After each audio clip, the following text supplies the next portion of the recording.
मोटू पतलू और खजाने की दीद का जादू। एक दिन मोटू और पतलू गिली में खेल रहे थे कि अचानक मोटू को जमीन में दबी हुई कोई चीज नजर आई। उसने जल्दी से खोदना शुरू किया और एक पुराना जंग आलूद नक्शा निकाल लिया। मोटू ने खुश होकर कहा, पतलू, लगता है कब्र में तक पहुंचने का नक्शा है। पतलू ने नक्शा देखा और कहा, ये तो खजाने की दीद का नक्शा है, मगर खबरदार उसके साथ आजमाइशें भी होती हैं।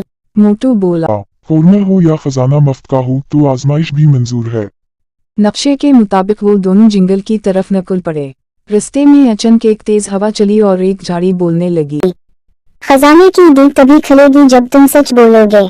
मोटू घबरा कर बोला, मैं रोज नहाता हूँ। झाड़ी से आवाज आई, झूठ। और फिर झाड़ी से पानी की बाल्टी गिरी और मोटू भीग गया।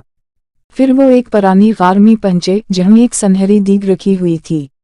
दीग के आगे लिखा था, ये खजाना उसका है जो इसे सबके साथ बांटेगा। मोटू ने दीग की तरफ लपक कर कहा, मैं सिर्फ पतलू के साथ बांटूंगा, थोड़ा ज्यादा मेरे लिए। अचानक दीग से धुआं निकला और एक जन नमूदार हवा। जन बोला, दीग ले जाओ, मगर 3 सवालों के सच जवाब दो। झूठ बोला तो दीग उड़ जाएगी। पहला सवाल, क्या तुमने कभी कौरमा चपके से खाया है? मोटू, नहीं। दीग, झूठ। पतलू, उसने पिछली ईद पर आधा कौरमा अकेला खाया था। दूसरा सवाल, क्या तुम रोज वर्जिश करते हो? मोटू, कभी कभार। दीग, झूठ। तीसरा सवाल, क्या तुम अपने दोस्त से ज्यादा कौरमा चाहते हो?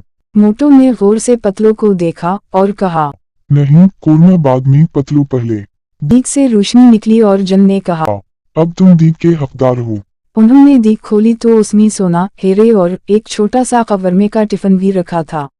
मोटू ने खुश होकर कहा, पतलू, आखिरकार खजाना भी मिला और कौरमा भी।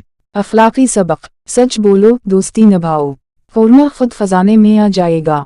मज़ीद वीडियो के लिए चैनल को सब्सक्राइब कर लें।